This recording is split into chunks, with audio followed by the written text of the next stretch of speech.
राधिराज सद्गुरुनाथ श्री भाऊराजाय नमः. राजाधिराज सद्गुरुनाथ श्री काळसिद्धेश्वराय नमः.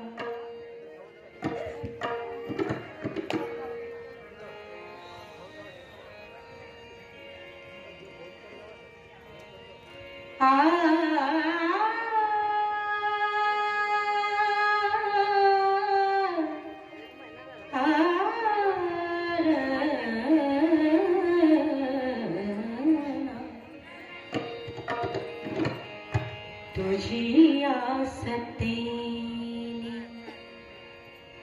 वेदांसी बोलणे, तुझी आसक्तीने वेदांसी बोलणे, तुझी आसक्ती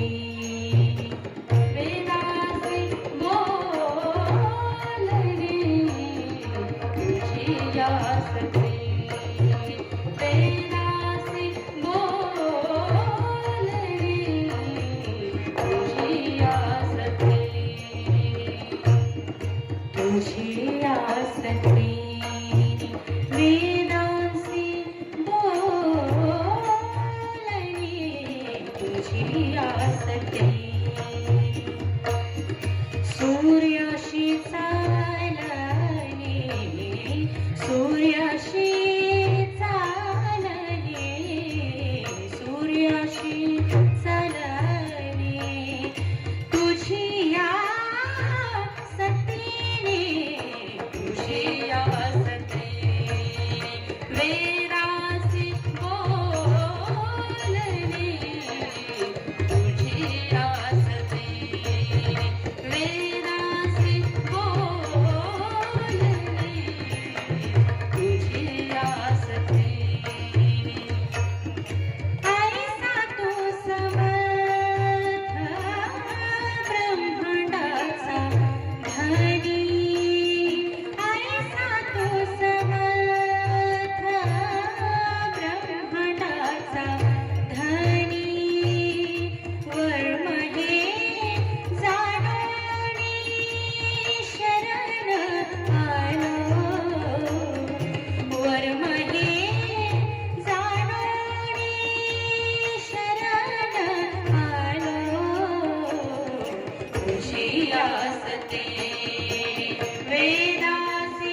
राजाधिराज सद्गुरुनाथ श्री भाऊराजाय नमः. राजाधिराज सद्गुरुनाथ श्री काडसिद्धेश्वराय नमः.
गुरुब्रह्मा गुरुविष्णू गुरुदेव महेश्वरा गुरु साक्षात परब्रह्मा तस्मै श्री गुरुवे नमः. प्रप्रथम श्रोत्र ब्रह्मनिष्ठ सद्गुरूंना वंदन करून सालाबादप्रमाणे परळी मंडळाची वार्षिक संमेलनाची अंतिम सत्रात दिव्य सानिध्य घोषित रामदासी योगेश बुवांना वंदन करून आपल्या सर्वांना वंदन. आपण सर्वजण पवित्र कार्यक्रम संमेलित आहे.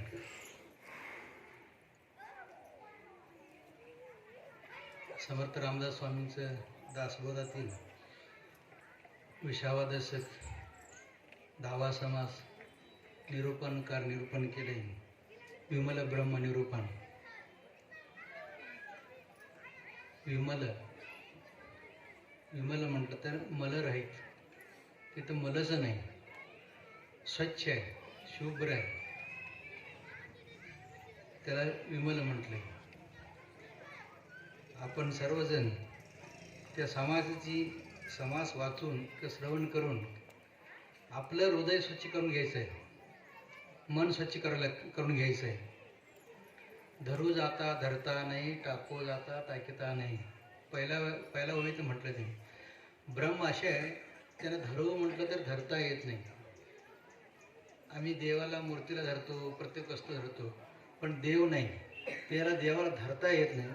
आणि जाऊन टाकूया म्हटलं तर बाजूला टाकता येत नाही. एका घरात खूप दिवसाची अंधार आहे, ते आपण खोरा आणि पाटी घेऊन टाकलं तर जाणार आहे काय? बाहेर टाकूया म्हटलं तर जाणार नाही. फक्त काय करायचं, तिथे दिवा लावायचा. एक ज्योत पेटवलं, तिथे काय होतं, अंधार किती वर्षाचे असलं तर मी निघून जात असतं. तसे आपल्याला 84 लक्ष योनी आपण फिरून आलो.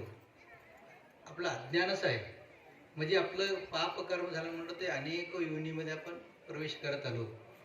ते नरशरीरात प्राप्त झाल्यानंतर ते आपलं पाप धुवून जायचं म्हटलं तर आपल्याला ज्ञान ज्योत लागते. ते ज्योतिषी कोणाकडे आहे म्हटलं तर महात्म्याकडे आहे, अनेको संत महात्म्याकडे आहे. तसे रामदास स्वामीजी आहे, अनेको संत आहे. मग आपलं सर्वांची भाग्य म्हणतो आपण. ह्या पायरीवर, ह्या जागावर त्यांची संतांची पाऊल ठेवलेलं आहे. हे झाड आहे, पिंपळ झाड. ते कायम तिथं श्रीधर स्वामीचं गाडी तिथं राहत होतं. गाडी 1-2 महिना तिथंच राहणार. ते आपल्याला महाराजांची गुरु सांगत होतं आपल्याला, मारुती बुवा गेलं तर फक्त आठवण काढणार, परळीची गावाची आठवण काढणार, आणि नंतर मठाची कशी विचारणार, विचारपूस करणार. त्यांनी संध्याकाळी 4 वाजल्यानंतर ते बाहेर येणार म्हटले मारुती बुवा, आणि आपलं गाडी आहे का बघणार. तिथून तिथे दिसत होतं, आणि ते म्हणणार गाडी व्यवस्थित आहे. रोज संध्याकाळी 4 वाजता ते किरण, सूर्याची किरण त्याच्यावर पडल्यानंतर ती गाडी दिसणार म्हटले. एवढं झंपर. म्हणजे ते काहीतरी संतांची भूमी, की ते गावची माणसं आलं होतं. काहीतरी स्वामीजी मठात काहीतरी करूया. काय करूया म्हटले, बालोद्यान करूया, मुलांची खेळण्यासाठी बाजूला एक जागा आहे तिथे करूया म्हटले. आणि आम्ही म्हटले ते करा, पायरी हे करा, सँक्शन करून घ्या, ते करा, आणि बालोद्यान करा. लहान मुलं खेळतात. आता झोपाळ आहे, इथे खेळतात 6 झोपाळमध्ये, तिकडे पलीकडे करा. ते म्हटलं आपलं सर्वांची भाग्य आहे. जरा करता पोपळकरवाडीकडे गेलं बघा, तिकडे गेलं तर कळतंय आपण काय किती भाग्यवान आहे. सर्वजण पाण्यात गेलेला गाव तिकडे गेलेलं आहे. आम्ही आपल्याला पाणी दिले 2 टायमाला मिळतं इथे ह्या पडले गावात. खूप भाग्यवान आपण आहे. हे धरण कुठे होणार होतं, ते वाडीने तिथे पलीकडे होणार होतं. तिथे जर झालं असलं तर आम्ही सर्वजण जाणार. आम्ही सर्वजण मठ बी होणार नाही, पायरी राहणार नाही. बघा कल्याण स्वामीजी जाऊन येऊन राहदार केलेला पायवाट, ते राहण्यासाठी ते काय होते, धरण तिकडे गेले. त्यासाठी जरा करता ते पलीकडे झालं असलं तर धरण काय वरून आपल्याला सांगायला लागणार की ते परळे होतं, इथून कल्याण स्वामी जाऊन पाणी आणतो तर सांगणार. आता पुढे गेलं म्हणून आपण ह्या पायरीवर आहे. म्हणजे ते न भूतो न भविष्यती, साधू संतांची संकल्प आहे त्या वाटेत असते, ते मार्ग सुगम असतात. तसे आपल्याला आम्ही बी अनेक टप्प्यातून आलेला आहे. एक टप्पा नाही, 84 लाख टप्पा झाला आपल्याला. एवढा मी जन्म होऊन आलो. मग ते आपल्याला सद्गुरू करून घेऊन त्यांची बोध आहे. सद्गुरू कसे करणार म्हटलं तर त्यांच्यासारखं करून घेणार, वेगळं नाही. कुंभारची किडा असतात नाही ती, कुंभारची किडा काय उत्पन्न तयार करते स्वतःची, त्यांना जन्म द्यायची हेच नाही, त्यांची योनीच नाही. मग ते उत्पन्न कशी करते, ते भृंग काय करणार, हुडकत जाणार, फळं कुठं असते तिकडे जाणार, झाडाजवळ भुई करत सुई करत भृंग वाजतच जाणार. असे करत करत भुई करत करत एक किडा असते, अनेक किडा खात असताना एक किडा वर बघितलंय तर पक्ष पकडतात, पकडून त्यांची मातीची घारटे असते ना अर्धा तिथे घालणार, कोंबवणार, कोंबवून परत माती लावणार.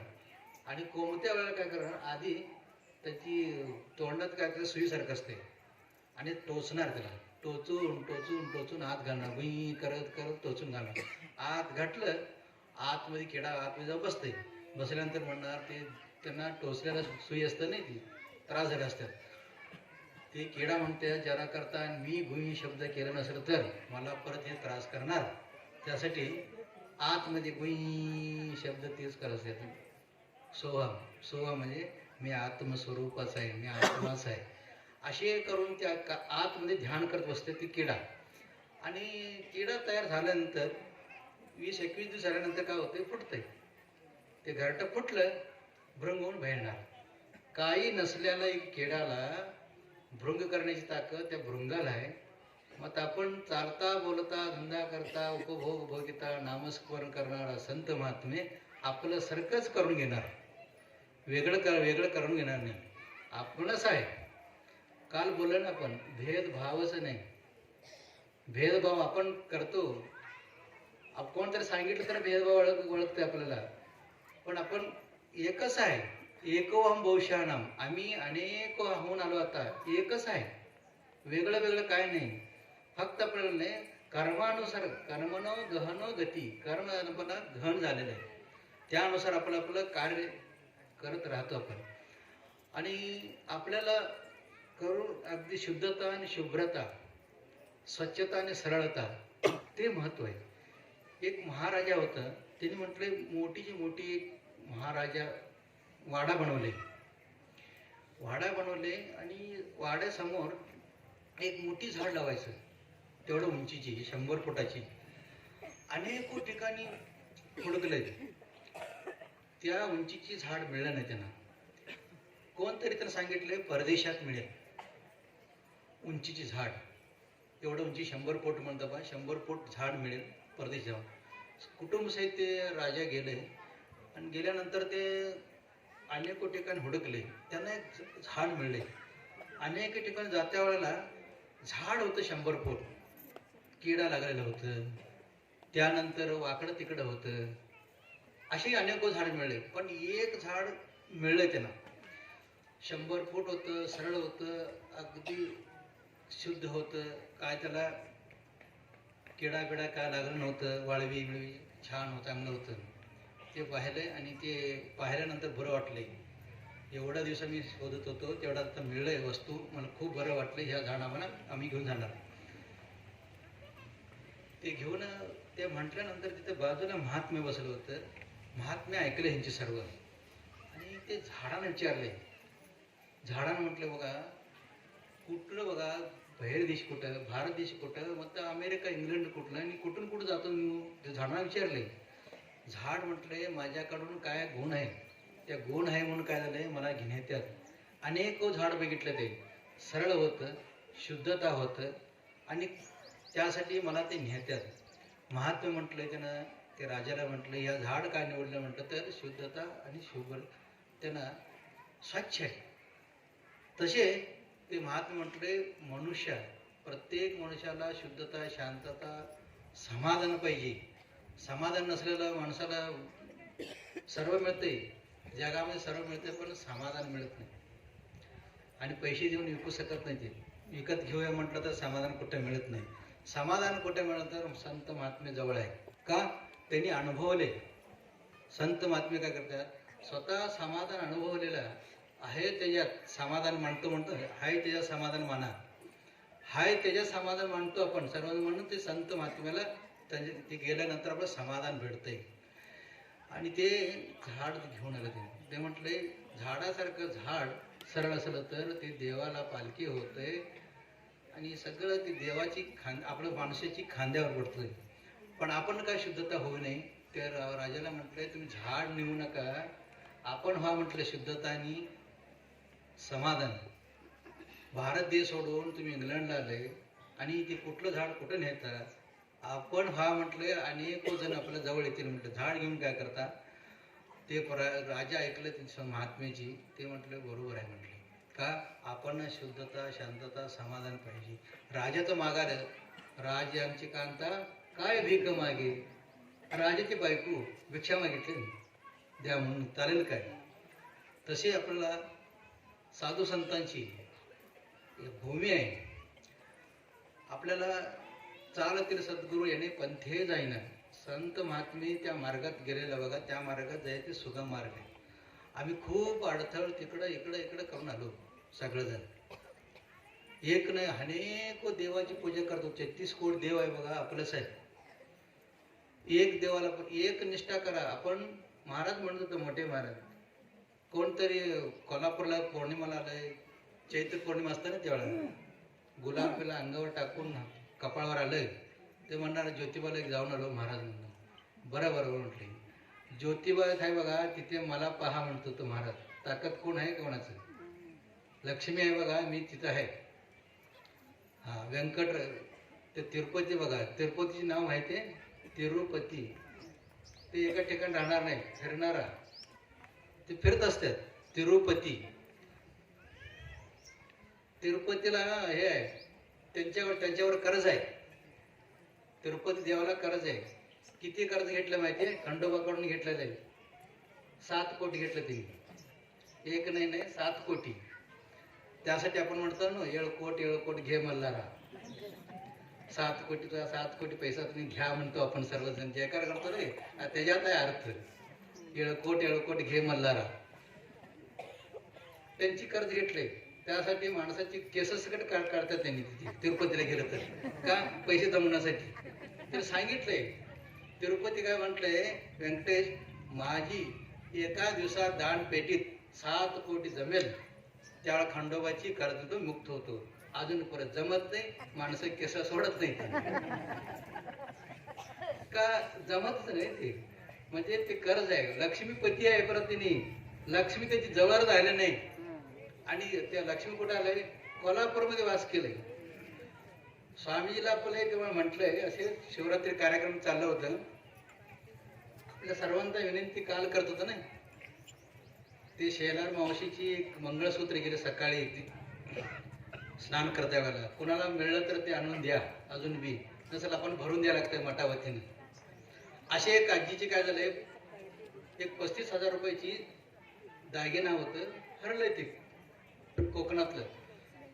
आणि स्वामीजीला येऊन रडा सांगितलं, स्वामीजी माझ्या एवढंच होतं, ते 35,000 रुपयाची सामान गेलंय, काय करायचं. स्वामी म्हटलं बघतो कोणतरी विचारतो, कोणतरी आणून देतील म्हटले. सकाळी गेलं, संध्याकाळ परत आली. तर उद्या सकाळी समाप्तीला विचारतो आणि नंतर आपण काहीतरी करूया म्हटले.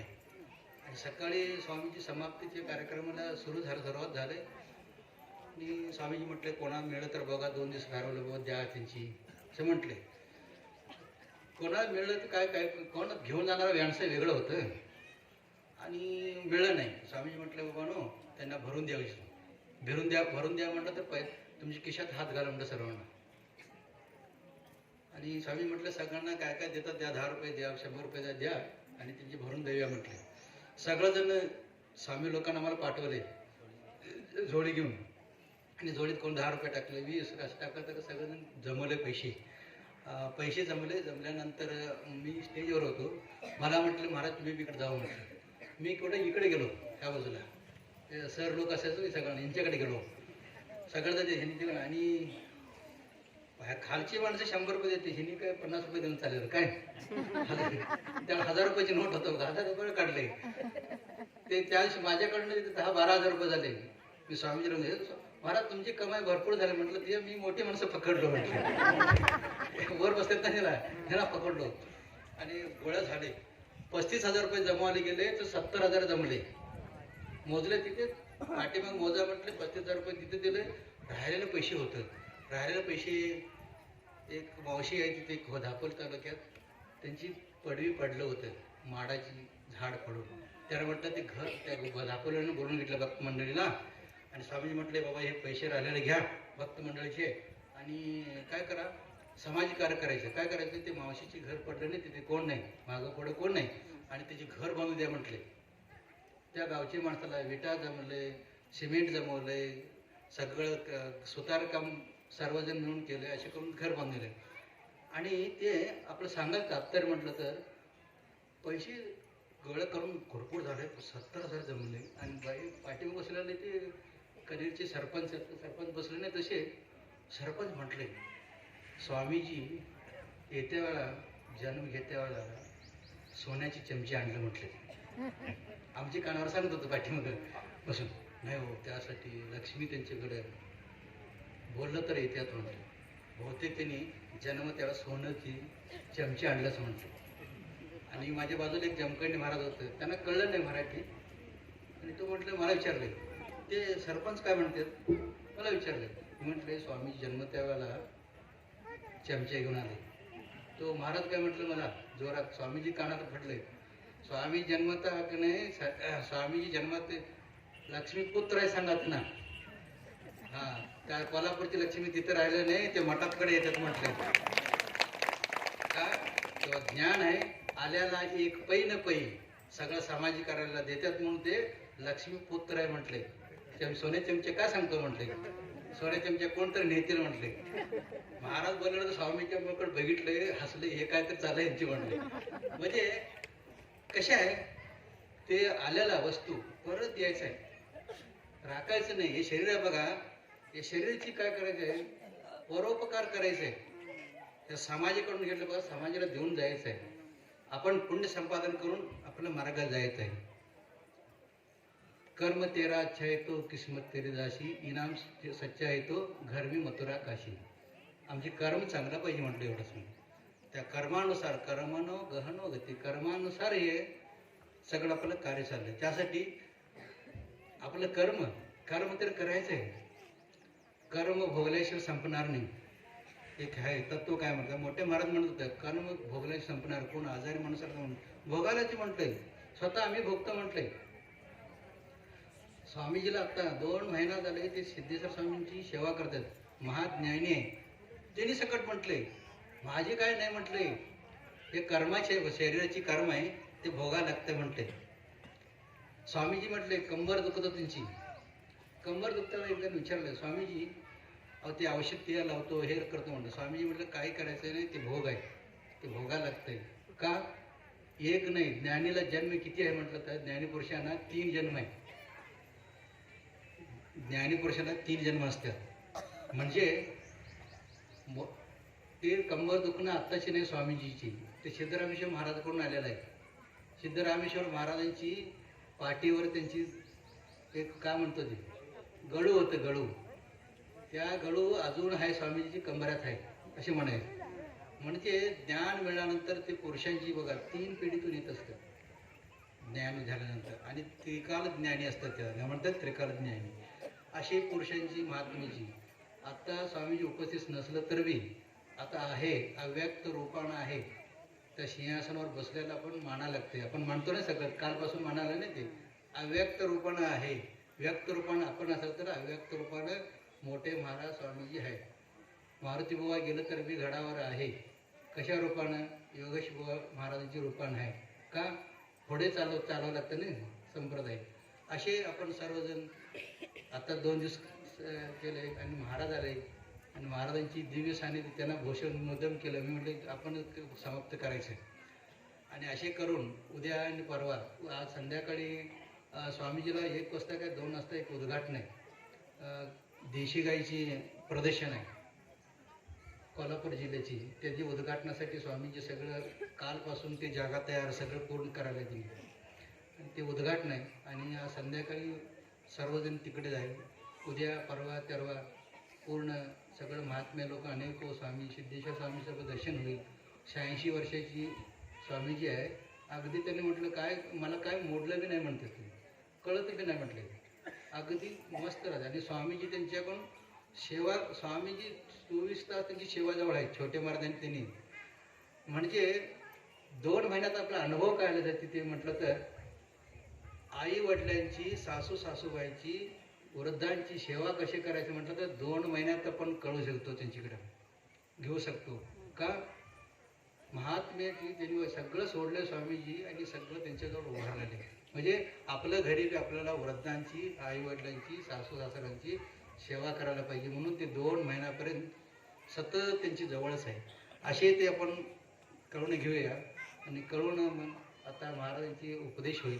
उपदेश झाल्यानंतर दासोह समाप्ती, पुष्पवृष्टी होईल आणि महाप्रसाद आहे. आणि महाप्रसाद करून आपण कोल्हापूरकडे प्रस्थान करायचं आहे. आणि करूया सर्वजण. आणि माझी 4 शब्द सद्गुरूचरणार्पण सर्व राजाधिराज सद्गुरू सिद्धरामेश्वराय राजाधिराज सद्गुरुनाथ श्री भाऊराजा राजाधिराज सद्गुरुनाथ श्री कारसिद्धेश्वर. समर्थ सद्गुरू कारसिद्धेश्वर स्वामीजी, प्रातस्मरणीय परमपूज्य अदृश्य कारसिद्धेश्वर स्वामीजी, परमपूज्य अभयानंद स्वामीजी, परमपूज्य रामदासी योगेश बुवाजी आणि या सत्संगासाठी परळी पंचक्रोशी आणि 5 पंढरीपासून ते निमसोडपर्यंत, पुण्यापासून कोल्हापूरपर्यंतची भक्त मंडळी जी उपस्थित आहेत त्या सर्वांना वंदन. खरं तर आपण भाग्यवान आहोत या सत्संगाला जे येतात ते, कारण उद्यापासून महाशिवरात्रीच्या महासत्संगाचं महापर्व सुरू होत आहे कणेरीला. पण कसं असतं की एखाद्या परीक्षेला जायचं असेल तर पूर्वतयारी ही तेवढीच सक्षम असावी लागते, तर पेपर सोपा जातो किंवा त्या परीक्षेत आपणाला उज्ज्वल यश मिळू शकतं. आपण एवढ्यासाठी भाग्यवान की समर्थांच्या कृपाछत्राखाली आपण इथं महाशिवरात्र सुरू होण्यापूर्वी सत्संग साजरा करतो. नुकतीच दासनवमी काल पूर्ण झालेली आहे आणि योगेश बुवांसारखी माणसं आपणाला मार्गदर्शन करायला आज उपलब्ध आहेत. आणि ही भूमीच एवढी पवित्र आहे की श्रीधर स्वामी गडावर जाताना हा एकच मार्ग होता पायऱ्यांचा, तर इथं पादुका काढून ठेवत असत आणि उतरून आल्यानंतर इथं विश्रांती घेत असत. असं हे एका अवधूत महात्म्याचं विश्रांती स्थान असणारं, चिंतन स्थान असणारं ठिकाण इथं आपण महाशिवरात्रीच्या महासत्संगापूर्वीची काही साधना करतो. म्हणजे जर मशागत योग्य केलेली असेल तर घातीच्या वेळेला पेरलं तर पासावर पेरलं तर पायलीवर मिळण्याची शक्यता असते. तिथं जे उद्यापासून मिळणार आहे त्याची 2 दिवसाची ही मशागत, म्हणजे तिथं गेल्यानंतर आपणाला जे मिळणार आहे ते कितीतरी पटीनं जास्त होईल. याचं कारण की आपण इथंही लक्षात ठेवावं, कुठेही सत्संगाला गेलं तरी लक्षात ठेवावं की अन्य क्षेत्रे कृतं पापं पुण्यक्षेत्रे विनश्यति. अन्य क्षेत्रे कृतं पापं पुण्यक्षेत्रे विनश्यति. पूर्ण पुण्यक्षेत्रे कृतं पापं वज्रलेपं भवति. अन्य ठिकाणी पाप जे काही आमच्या हातून कळत न कळत अनावधानानं पाप कर्म घडलं असेल तर पुण्यक्षेत्री येऊन साधना केली तर ते पाप नष्ट होतं. पण पुण्यक्षेत्रावर आल्यावर जर आमच्याकडून पाप घडलं तर त्याचा वज्रलेपच होतो. सद्गुरू काय भगवंत सुद्धा ते धुवून काढू शकत नाही. म्हणून या सत्संगामध्ये जेवढा जास्तीत जास्त वेळ आणि उद्यापासून कणेरी इथं सुरू होणाऱ्या महासत्संगामध्ये जेवढा जास्तीत जास्त वेळ शक्य होईल तेवढा आत्मचिंतनामध्ये, अध्यात्मचिंतनामध्ये आणि मी कोण याचा शोध घेण्यामध्येच आपण घालवला तर जास्त फायदेशीर ठरतं. विमल ब्रह्म नावाच्या समासाचं वाचन दरवर्षीच करायचं असतं, कारण सप्त्याची समाप्ती असते आणि शेवटच्या दशकातील शेवटच्या समासाचं वाचन, चिंतन, मनन करून हा समास आपण हा सप्ताह संपवतो. आणि पुष्पवृष्टी झाल्यानंतर पुन्हा पहिल्या समासापासून वाचन सुरू करतो. कारण ही अखंड चालणारी प्रक्रिया असली पाहिजे श्वासोश्वासासारखी, तरच आमच्या आयुष्याचं कल्याण होऊ शकतं. विमल ब्रह्म ज्याला म्हणतो, की आपण दोन योगी माणसं बघतो आहोत, एक भगव्या वस्त्रातील संन्याशी आणि एक शुभ्र वस्त्रातील रामदासी. भगवा रंग हा त्यागाचं प्रतीक असतं. योगी माणसं त्यागी असतात आणि भोगी माणसं रोगी असतात. त्यामुळं भगवा रंग हा त्यागी माणसांचंच दर्शन असतं. आणि विमल ब्रह्म ज्याला म्हणतो, शुभ्रता म्हणतो ना, अंतर्बाह्य आचरणाची शुद्धता ज्याच्याकडे असते त्यानंच शुभ्र वस्त्र परिधान करावीत. ज्यांनी पांढरी वस्त्र परिधान केलेत खूप काळजी घ्यावी लागते. कुठेही बसताना 10 वेळी विचार करावा लागतो, इथं टेकलो तर डाग तर पडणार नाही ना. म्हणजे विमलता ज्याला अंगीकारायची असते त्याला अखंड सावधपण राखावं लागतं. हे समर्थाने आम्हाला सांगितलेलं आहे की कुठेही, आज साधी गोष्ट आहे, कुत्रं जरी बसायचं असलं एखाद्या झाडाखाली तरी शेपटीनं जराशी जागा स्वच्छ करतं आणि मग बसतं. मग आपण आयुष्यामध्ये कुठेही बसणार असू तर ती जागा विमल असली पाहिजे. आणि अध्यात्माच्या ठिकाणी जाणार असू तर आमचा देह विमल असला पाहिजे, मन विमल असलं पाहिजे आणि चित्त विमल असलं पाहिजे. तरच आम्हाला त्या साधनेचा लाभ होऊ शकतो. त्या तीर्थक्षेत्राला जाऊन काही आम्हाला संस्कार मिळू शकतात. म्हणजे धरू जाता धरता नाही असं जे म्हणतो ना विमल ब्रह्म, पाऱ्यासारखं असतं. पारा हातात घेतला तर दिसतो तो वस्तुरूप आहे असं वाटतं, पण निष्ठून खाली पडला तर चिमटीत नाही धरता येत. पण चिमटीत जरी धुळीत पडला पारा तरी त्याला धूळ चिकटत नाही. विमलत्वाचं हे लक्षण आहे की कशातही गेला तरी आपल्या मूळ स्वरूपाला काहीही चिकटवून घेत नाही. हे विमलतेचं लक्षण आहे. आणि आमची जी सर्व संत परंपरा आहे, साधू परंपरा आहे, त्या सर्व संत परंपरेनं, वैदिक परंपरेनं आम्हाला हेच सांगितलं आहे की मन करारे प्रसन्न सर्व सिद्धीचे कारण. चित्त शुद्ध तरी शत्रू मित्र होती, व्याघ्र हे न खाती सर्पदया. चित्त जर विमल असेल तर संशयात्मा विनश्यती. संशय आला की वाट लागलीच म्हणून समजा. मन शुद्ध पाहिजे, चित्त विमल पाहिजे, तर सगळ्याचा आनंद घेता येतो. समजा एवढ्या चांगल्या सत्संगामध्ये आपण हा आनंद घेतो आहोत, श्रवण भक्ती करतो आहोत. पण जर किंचित संशय आला माता भगिनींना, येताना बहुतेक गॅसचं बटन चालूच राहिलंय वाटतं, अख्ख्या सत्संगाला आग लागली म्हणून समजा. हे चित्त जर विचलित झालं, त्यासाठी ठाईच बसवणी करा एक चित्त, असं बसता आलं पाहिजे एका ठिकाणी. विमल ब्रह्माचे म्हणजे खरंच भगवंताची साधना करायची असेल तर साधनेसाठी एकच ठिकाण निवडावं. म्हणजे त्या भूमीला, त्या जागेला सुद्धा एक संस्कार प्राप्त होतो आणि भगवंत सुद्धा त्या जागेवरती कृपादृष्टी वर्षा करत असतो. म्हणून साधनेसाठी एकच जागा निवडावी, एकच वेळ ठरवावी. म्हणजे मग भगवंतालाही माहित असतं ह्या वेळेला माझा भक्त आता साधनेला बसणार आहे, त्याच्याकडेही आपली दृष्टी असली पाहिजे. सवडीनुसार परमार्थ करून चालत नाही. तर एक पक्का निश्चय, नियोजन इतकं पक्का असलं पाहिजे की दैवाला सुद्धा आत शिरायला रस्ता असता उपयोगाचा नाही, इतकं पक्कं नियोजन असलं पाहिजे. विमलता या जगातील सर्व हिंसा नष्ट करायचं काम करत असते. म्हणून आज सुद्धा आपल्याला युद्ध नको बुद्ध हवा म्हणायची पाळी येते आहे. सगळं जग अणुयुद्धाच्या टोकावरती येऊन बसला आहे काय असं वाटायला लागतं, पण ते होणार नाही. जगात कुणालाच न परवडणारी गोष्ट आहे. हा बाबुलबुवा असतो, पण त्याचा त्रास काही लोकांना ते भोगावाच लागत असतो. पण जे माणसं विमल अंतःकरणाचे असतात ते जगामध्ये फक्त सुख, शांती आणि समाधान याचं प्रकटीकरण करण्यासाठीच या देहरूपानं जगामध्ये आलेली असतात. मग ती ज्ञानोबरायांसारखी माणसं असू दे, ते चारही भावंड म्हणजे विमलत्वाची ही सुगंधी पुष्प होती की ज्यांच्या प्रत्येक कृतीतून फक्त सात्विकता, विमलता, निष्कलंकताच प्रकट होताना दिसते. याचं कारण की श्वासोश्वासागणित अनाहत ध्वनी म्हणतो याला ना, श्वासोश्वासागणित मी भगवंत आहे, मी आत्मा आहे, याचं स्मरण ज्याला राहतं त्याला जगाच्या पाठीवरची कुठल्याही गोष्टी चिकटू शकत नाहीत. म्हणजे कमलदलाप्रमाणे जरी चिखलातून जन्म झाला असला तरी सुद्धा त्या पाण्याच्या वर आल्यानंतर त्या चिखलाचं आणि खराब पाण्याचं स्मरण सुद्धा होऊ न देता विमलता, सुगंध आणि सौंदर्य यानंच मन प्रसन्न केलं जातं. तसं या प्रतिकूलतेतून वरती आलेली ही पुष्प या जगाला आनंद आणि समाधानच देत असतात. एकमेव विमल ब्रह्मा असूनही म्हणजे श्रीमंत घराणं असलेला एकमेव संत परंपरेतला माणूस हे संत एकनाथ पैठणला असणारे.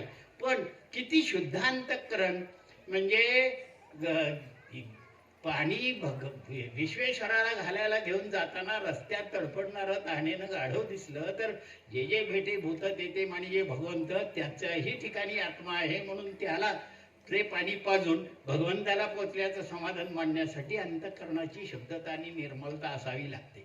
नामदेवांसारखा माणूस किती शुद्ध अंतःकरणाचा, किती विमल. तर लहान मुले घरी कपड्याचा व्यवसाय, बैलांवरती गाठी बांधायच्या किंवा घोड्यांवरती आणि गावोगाव विकायला जायचं. वडील निघाले, मुलाला सांगितलं बाबा रे रोज देवाला जेवायला घातल्याशिवाय जेवायचं नाही, आणि गेले ते. दुसऱ्या दिवशी आईनं स्वयंपाक केला, विठ्ठल मंदिर होतच, तर म्हणले जा बाबा देवाला जेवायला घालून ये. तर ते गेले.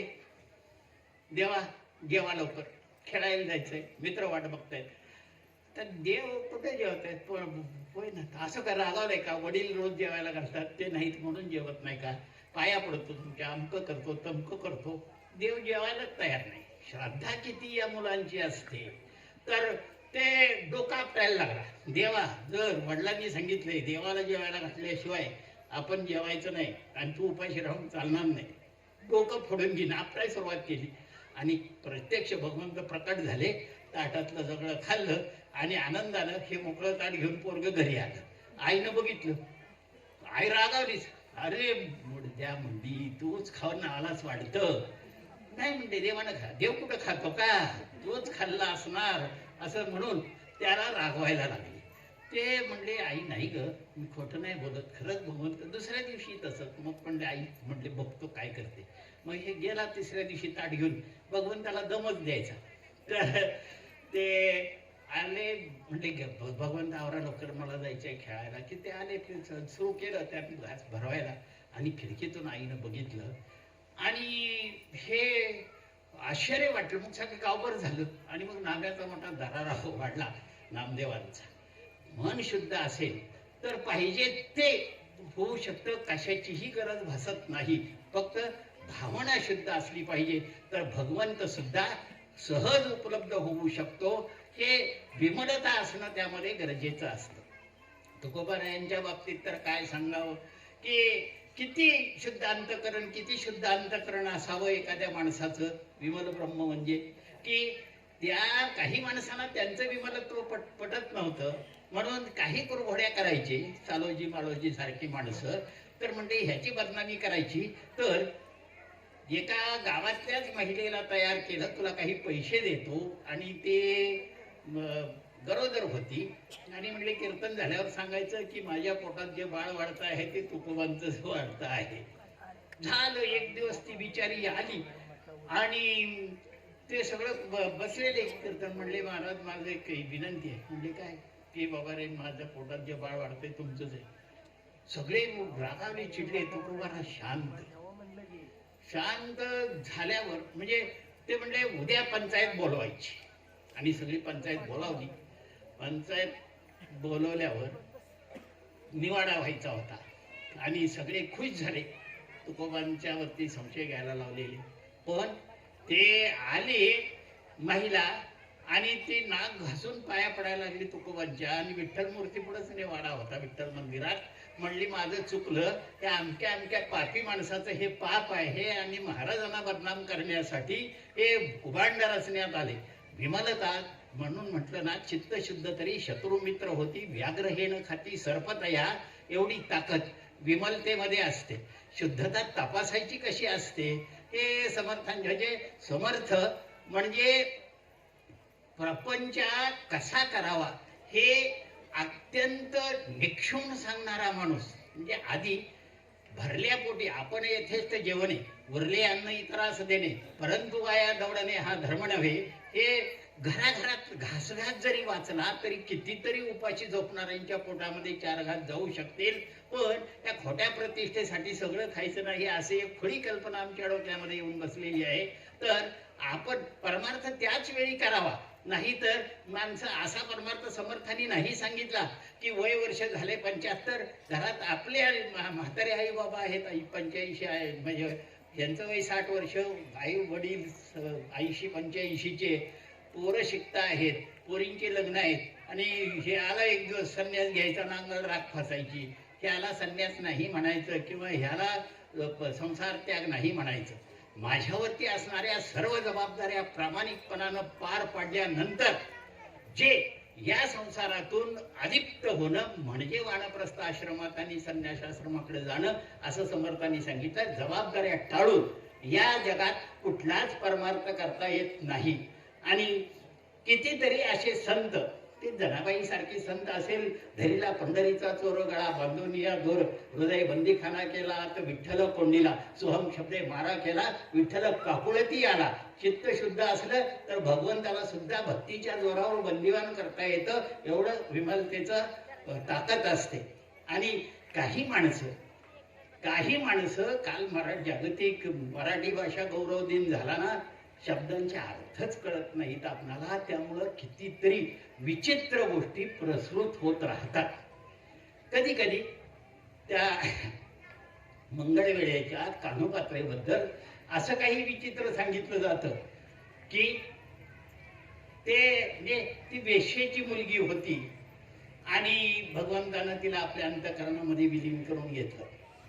संत साहित्याचा अभ्यास करताना चित्त शुद्ध असलं पाहिजे, अर्थ नेमके कळायला हवे, तरच त्याचं निरूपण आनंददायी होतं. कान्होपात्रा ही चोखोबांच्या सह मंगळवेढ्यामध्ये राहत होती आणि आजही गेलो तरी ज्या घरामध्ये तिचे पूर्वज होते ते घरी आज आपल्याला बघायला मिळतं मंगळवेढ्यामध्ये. ती गणिकेची मुलगी होती. गणिका आणि वेश्या याच्यामध्ये जमीन आसमानचं अंतर असतं. वेश्या म्हणजे शरीर विक्रय करून स्वतःचा आणि कुटुंबाचा चरितार्थ जी चालवते तिला वेश्या म्हटलं जातं.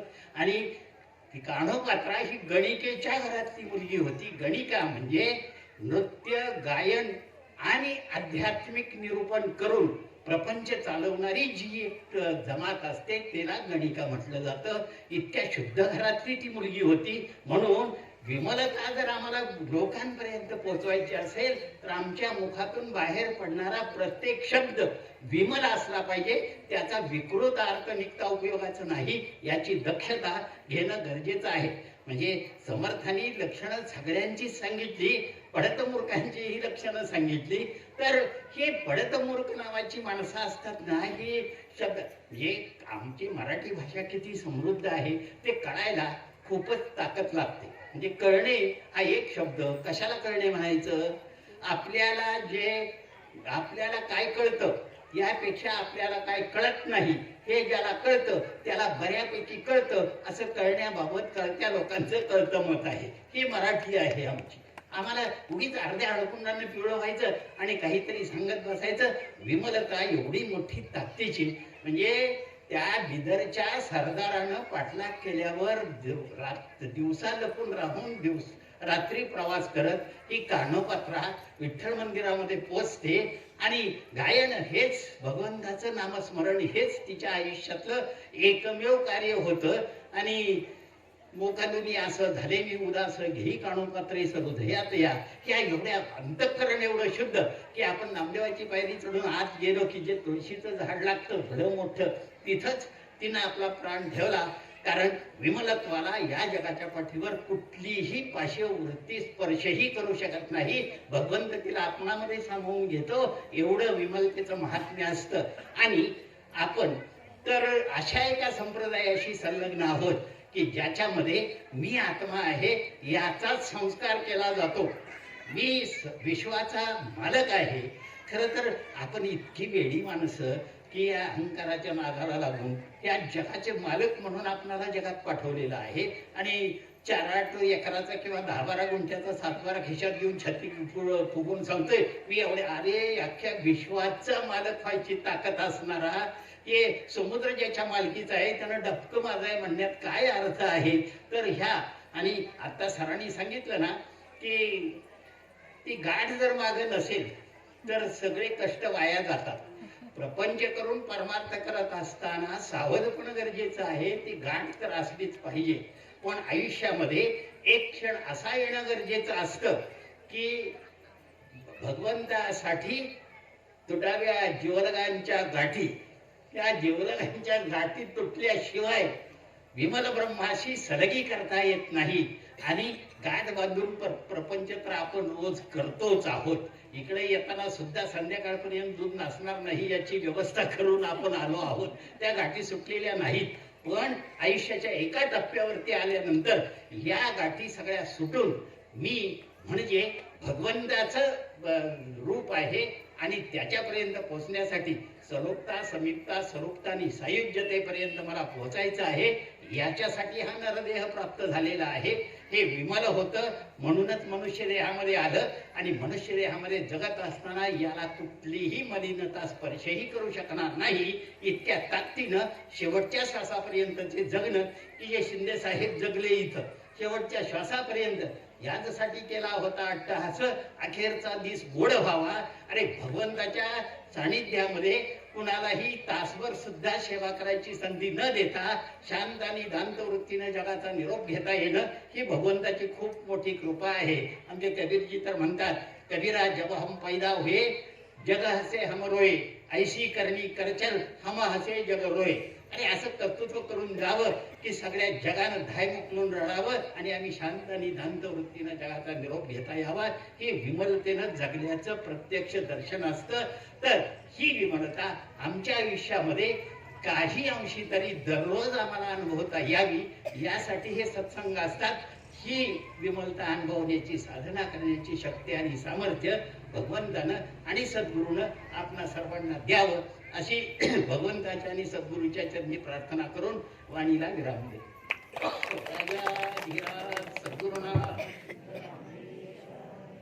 राजाधिराज सद्गुरुनाथ श्री भाऊराजाय नमः. राजाधिराज सद्गुरुनाथ श्री पाडसिद्धेश.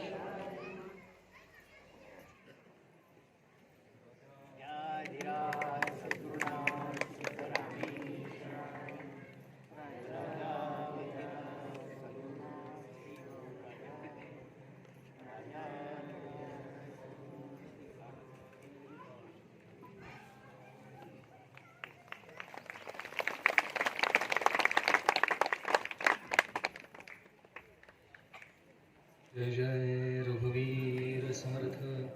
श्वासारिखे पूर्ण वैराग्य जाचे, वसिष्ठा परिज्ञान योगेश्वराचे. कवी वाल्मिका सारिखा मान्य ऐसा, नमस्कार माझा सद्गुरु रामदासा. जय जय रघुवीर समर्थ.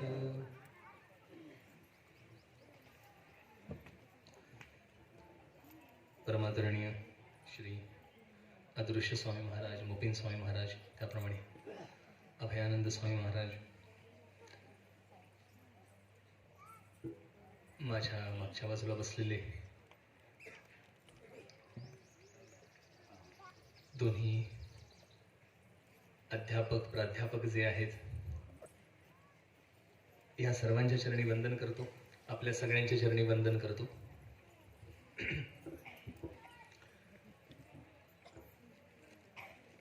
आम्हा दोघांना पुढे बसवलेलं आहे आणि जे सर आहेत ते आमच्या मागे आहेत आणि त्यांच्या मागे मुख्य सर आहेत. म्हणजे ते सुचवत आहेत, भिवू नकोस, आम्ही पाठीशी आहोत.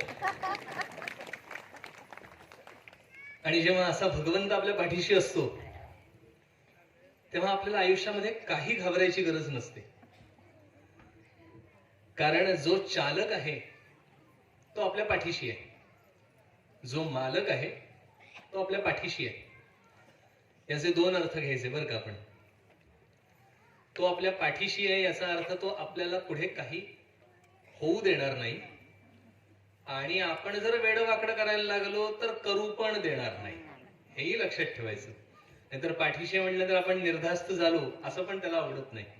आणि आपण समर्थांच्या भूमीमध्ये आहोत, महाराजांच्या मठात आहोत समर्थांचं कायम सांगणं असायचं, कायम कर्म करायला पाहिजे. गीतेचं पण तेच सांगणं आहे, नाही कश्चित क्षणमपि जातु तिष्ठत्य कर्मकृत. आपण कर्म केल्याशिवाय एक क्षण सुद्धा जगू शकत नाही. मग कर्म कुठलं असतं? काहीतरी आपण करत असतो. आपण म्हणतो मी काही करत नाही, त्यावेळेस श्वासोश्वास घेत असतो की नाही, आणि श्वास बंद झाला तर चालेल का? मग होऊ नये म्हणून धडपड करतो की नाही. म्हणजे काहीतरी आपण करत राहतो. आणि म्हणून ह्या संतांनी सांगितलं, काहीतरी करायचंच आहे ना तर चांगलं करा, आणि जे माझ्याही हिताचं असेल आणि लोकांच्याही हिताचं असेल तेच करा, त्याला म्हणायचं पुण्य. आणि जे फक्त माझ्या हिताचं आणि लोकांच्या हिताचं नाही असं जर केलं त्याला म्हणायचं पाप. सोपी आहे की नाही व्याख्या? पाप म्हणजे काय आणि पुण्य म्हणजे काय? पण आपण असं करतो का? नाही ना. पण ते करावं ह्यासाठी बुद्धी, मन ह्याने निर्णय द्यावा लागतो. मला हे असंच करायचं आहे. आणि त्या बुद्धी आणि मनाने निर्णय घेण्यासाठी म्हणून हे सत्संगाचं आयोजन असतं.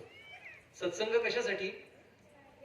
नाही का, आपण अनेक वेळा, हल्ली तर टीव्ही चॅनल खूप निघालेत, प्रवचन भरपूर ऐकायला मिळतात, भागवत सप्ताह असतात, रामायण चालतात, ऐकायला मिळतात की नाही? का बरं हे सगळं? हे म्हणजे आपलं रोजचं भांड्यांसारखं आहे. खरकटी भांडी आपण काय करतो? घासावी लागतात की नाही? जाऊ दे, आजचं भांड आहे ना, नाहीतरी उद्या जेवायचंच आहे, नाही घासली तर चालेल की नाही? चालतं का? पण मग आपण ताट घेताना कसं बघतो? स्वच्छ आहे बघतो की नाही? आणि जर खरकट लागलं असेल तर काय करतो? एक तर ते बाजूला ठेवतो धुवायला, किंवा तेच धुवून घेतो, काहीतरी करतो की नाही? अहो ते कशाला? आपण लग्नामध्ये वगैरे गेलो आणि पत्रावळ्या असल्या, फाटकी पत्रावळ असेल तर घेतो की नाही? ओ मला अजून एक द्या म्हणतो की नाही? म्हणजे काय? जसं सरांनी सांगितलं, आपल्याला नेहमी चांगलं लागतं, बरोबर आहे की नाही? आपण दुकानात गेलो की आपण काय करतो? एखादा फॉल्टी कपडा असेल घेतो का? नाही का, आपण बनियान म्हणा, अजून काही कपडा, एखादं वस्त्र विकत घेतो, ते जर तिरप असेल तर घेतो का? म्हणजे आपल्याला नेहमी चांगलं लागतं. त्याचप्रमाणे लक्षात ठेवा, भगवंत सुद्धा जो चांगला आहे ना त्यालाच निवडतो, वाटेल त्याला निवडत नाही. हे पक्क लक्षात ठेवायचं. आणि आपण भाग्यवान आहोत. कसं काय? ते वस्त्र असतं की नाही, कापड असतं, आपल्या सगळ्यांना माहिती आहे, ते कधी कधी तिरप असतं. मग शिंपी काय करतो? टाकून देतो का? नाही. तो काय करतो? त्याची सरळ रेख बघतो आणि उरलेलं कापून टाकतो. म्हणजे काय झालं? झालं की नाही सरळ? ते सोपं आहे की नाही? तो शिंपी आहे आपला. महाराज हे आपले शिंपी आहेत. ते आपल्याला बरोबर सरळ करणार आहेत, आपल्याला वाकडं ठेवत नाहीत. पण आवश्यकता कशाची असते? त्यांनी जे कापायला घेतलंय की नाही आपल्यातलं नको ते त्यांना कापायला द्यायचं गुपचूप, काही न करता. ही आपली जबाबदारी असते. तो मूर्तिकार असतो, आपल्या सगळ्यांना उदाहरण माहिती असेल. हे मूर्ती घडवतो म्हणजे काय करतो मूर्तिकार? तो जो दगड असतो की नाही, त्यातलं नको असतं ना तेवढं काढून टाकतो. म्हणजे मूर्ती घडवणं, बरोबर आहे की नाही? नाही का, ते काय दगडाचे अनेक पदार्थ करतात, पाटा वरवंटा वगैरे करतात, तर त्यातलं नको ते तो उडवून देतो आणि त्याला आकार देतो. हे आकार देणं म्हणजे काय? जे नको आहे ना तेवढं छाटायचं. आता ही क्रिया लक्षात घ्या. जे नको आहे त्या दगडाचं, त्यातलं काढत असताना दगडाला त्रास होतो की नाही? छिन्नी आणि हातोडीचे घाव सोसावे लागतात की नाही? आपल्याला जी दुःख होतात ना आयुष्यामध्ये, ती त्याने काम करायला घेतलेली छिन्नी आणि हातोडी आहे असं लक्षात घ्या. दुःखापासून पळायचं नाही. त्या भगवंताने, माझ्या सद्गुरूंनी माझ्याकडे मला सरळ वळण देण्यासाठी म्हणून हे दुःख दिलेली आहेत असा आपला ठाम विश्वास ठेवायचा आणि माझ्या जीवनात येणारी सगळी दुःख स्वीकारायची. त्याने आपली लवकर प्रगती होते. आता समजा एखादा दगड असेल, तो जर म्हणायला लागला नाही मी कापूस देणार नाही त्याला, मी ते छिन्नी हातोडी घाव सहनच करणार नाही, तर काय होईल? सर म्हणाले तो आपला पायाचा दगड होईल, तो आपला तिथेच राहा. बरोबर आहे की नाही? अगदी असं आहे बघा. म्हणून जसं सांगितलं, जे नको ते, याचा अर्थ जो काही अवगुण आहे ते काढून टाकायचं म्हणजे स्वच्छ व्हायचं. त्यालाच विमल, सरांनी जसं निरूपण केलं, विमल म्हणजे काय? स्वच्छ. विमल ब्रह्म निरूपण, जे स्वच्छ ब्रह्म आहे, केवळ आणि केवळ निव्वळ तेच, आणि ते आपण होणार यासाठी मला शुद्ध व्हायला हवं, आणि शुद्ध ते करतात. महाराजांनी उदाहरण दिलं, खूप छान उदाहरण आहे. भुंग्याचं उदाहरण दिलं. ती आळी असते आणि त्या आळीला तो भुंगा त्या मातीच्या ह्याच्यात कोंबतो आणि काय करतो? महाराजांनी सांगितलं, ते डंख मारतं की नाही. किती यातना होत असतील त्या आळीला, विचार करा. एवढीशी आळी आणि तिला मारलेला तो डंख, पण तो डंख ती सहन करते, म्हणून त्याचं रूपांतर होतं भुंग्यामध्ये. मला सद्गुरु त्या स्वरूपाकडे नेत आहेत, त्यामुळे तो डंख सहन करणं हेच माझ्यासाठी उत्तम आहे. तो जर मी केला नाही तर मी त्या महाराजांना जे अपेक्षित आहे ते होऊ शकणार नाहीये, आणि म्हणून तो डंख सहन करावा लागतो. आणि आयुष्यामधलं हे सत्य आहे, नाही का? आपल्याला कितीतरी वेळा असं वाटतं, मी एवढं चांगलं वागतो आणि माझ्या समोरचा अजिबात चांगलं वागत नाही, तरी तो सुखात आहे. असतं की नाही असं? मी सरळसोटपणाने वागतो, मी चांगला वागतो, तरी मला दुःख जास्त आहे, आणि जो चांगला वागत नाही, जो चुकीचा वागतो आहे, तो मात्र सुखात आहे. असं कसं काय? असा सामान्य प्रश्न असतो. याचं कारण त्याला महाराजांनी हाताशी धरलेला नाहीये. तो डंख मारण्यासाठी एखादी आळी सिलेक्ट करावी लागते. महाराजांनी ही आळी सिलेक्ट केली आहे, त्यामुळे तो डंख आपल्याला सहन करायचा आहे. ती आळी आळी म्हणूनच राहणार आहे, हे पक्क लक्षात ठेवायचं. पण तुम्ही म्हणाल हे सगळं बोलायला खूप सोपं आहे. आपण मनाचे श्लोक ऐकता, लहानपणी ऐकले असाल, मुलांना शिकवतो आपण. देहे दुःखते, देहे दुःखते सुख मानित जावे, असे आहे ना, दुसऱ्या तिसऱ्या श्लोकातच आहे. म्हणताना किती सोपं आहे, पण लागू द्या बघू ठेच जात असताना. मग वाटतं का ते सुखाचं? नाही वाटत. पण ते सुख मानायचंय याचा अर्थ दुःख मानायचं नाहीये. तिथे सुख मानायचं याचा अर्थ काय घ्यायचा? की जे मला ठेच लागले माझ्या आयुष्यामध्ये, त्याचं मी दुःख करत बसायचं नाही. सरांनी सांगितलं, मराठी भाषा खूप छान आहे. दुःख करणे आणि दुःख करत बसणे याच्यात फरक आहे. मला ठेच लागली, दुःख होणार आहे, पण ठेच लागलीये हे मी 100 जणांना जर सांगत राहिलो आणि तिथेच थांबलो तर माझी प्रगती थांबली. दुःख करत बसायचं नाही कधी. दुःख स्वीकारायचं आणि पुढे व्हायचं. दुःख नाहीसं होतं. कारण ह्या सृष्टीचा नियम असा आहे की कुठलीच गोष्ट एकसारखी टिकत नाही. काय गंमत आहे बघा. तसं सांगितलं, पांढरे कपडे, पांढरे कपडे कसे पडतात? पिवळे पडतात की नाही? बरं, मग काळे कपडे घेतले तर ते पांढरे पडतात, पडतात की नाही? म्हणजे आता खरं तर जे पांढरे आहे ते काळं पडते, मग काळं आहे ते काळच राहायला पाहिजे की नाही? पण सृष्टीचा नियम आहे, जे निर्माण होतं ते लयाला जातं. मी तरुण होतो, आता मी वयस्क झालो की नाही? आहे का त्याच वयाचं कोणी? मी अजून आहे, पण माझं वय 20 आहे ते 20च राहिलंय, असं झालंय का? नाही कधी. मी कितीही प्रयत्न केला तरी माझे केस पांढरे होणार आहेत. थांबतात का काळे व्हायचे? मी रंग लावला तर काळे दिसतात, पण तो रंग राहतो का? त्या सलून मध्ये गेलो आणि म्हणाले जरा केस काळे करून घेतले. मी म्हटलं तर झालं काम, एकदा झाले केस काळे, आता परत नको जायला. नाही म्हणे, 2 महिन्यांनी परत यायला लागेल तुम्हाला. का? जे काळे होते ते पांढरे झाले की नाही? त्यामुळे जे मी आता काळे केले ते पण पांढरेच होणार आहेत. हा नियम आहे सृष्टीचा. ते स्थिर राहत नाही. मुद्दा काय आहे? जे आहे ना वस्तू निर्माण झालेली ती तशी स्थिर राहत नाही. मग समाधान जे सांगितलं ते स्थिर गोष्टीमध्ये आहे. म्हणून स्थिर काय असणार आहे तेच फक्त धरा. आणि स्थिर काय आहे? महाराजांव्यतिरिक्त काही स्थिर नाही या जगामध्ये. माझ्या सद्गुरूंव्यतिरिक्त आणि माझ्या सद्गुरूंच्या उपदेशा व्यतिरिक्त या जगात स्थिर काहीही नाही. आणि म्हणून तो उपदेशच धरूया आणि जे सांगितलंय ना त्याप्रमाणे वागायला पाहिजे. असं आहे. मी घर बांधलं तिथे, तर आता मी एकटाच गेलो. एकटा गेल्यानंतर आई आहे माझी, आई आली नाही. तर आईने मला फोन करून सांगितलं, फोनवर सुरुवात झाली, कणिक कशी भिजवायची. कधी संबंधच नाही आला. तिने सगळं मला सांगितलं आणि जे तिने मला सांगितलं ती मी माझ्या बुद्धीच्या चातुर्याने तस्सच्या तस्स तिला परत सांगितलं. बरोबर आहे का? आई म्हणली बरोबर आहे. पण ती माझीच आई आहे.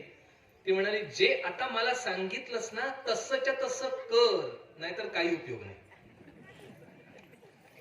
कणिक कशी भिजवायची हे मी कितीही शब्दात वर्णन करून सांगितलं तरी मला सांगा भिजवता येईल का? जोपर्यंत मी माझे बोट त्या कणकेमध्ये आणि त्या मातीमध्ये पाण्यामध्ये जोपर्यंत मिक्स करत नाही, ती क्रिया मी करायला घेत नाही, तेव्हा आईने मला सांगितलं ती कणिक इतकी इतकी मऊ झाली पाहिजे. आता मला सांगा ती इतकी इतकी मऊ हे शब्दात तुम्हाला समजणार आहे का नाही? ते केल्याशिवाय समजत नाही. परमार्थ हा करण्यामध्ये आहे. ऐकणे आणि सांगण्यामध्ये सुरुवात होते. फक्त ऐकणं आणि सांगणं ही सुरुवात आहे. मला सगळा परमार्थ जो आहे ना ते करण्यात आहे. मी लहान असताना मनाचे श्लोक वाचले, देहे दुःख ते सुख मानित जावे, हे मी वाचलं, पण मला ठेच लागता क्षणी ते आठवलं पाहिजे. देहे दुःख ते सुख मानित जावे आणि मी तिथून सुखावह झालो पाहिजे. त्याला म्हणायचं परमार्थाला सुरुवात, आणि ती होण्यासाठी महाराजांची कृपा लागते. म्हणून आपण सर्वजण या सत्संगामध्ये आलो आहे तर त्यांना प्रार्थना करूया की आमच्यावर आपण अशी कृपा करा की जो उपदेश आम्हाला मिळतो आहे तो आमच्या आचरणात येऊ द्या. जय जय रघुवीर समर्थ.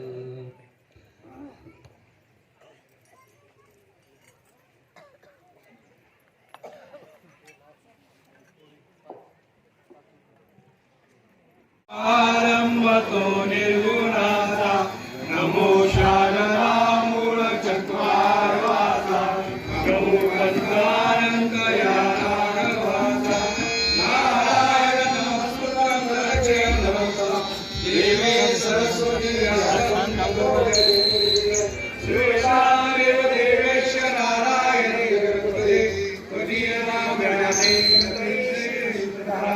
ब्रह्मानन्दं परमसुखदं केवलं ज्ञानमूर्तिः, तत्त्वातीतं गगनसदृशं तत्त्वमस्या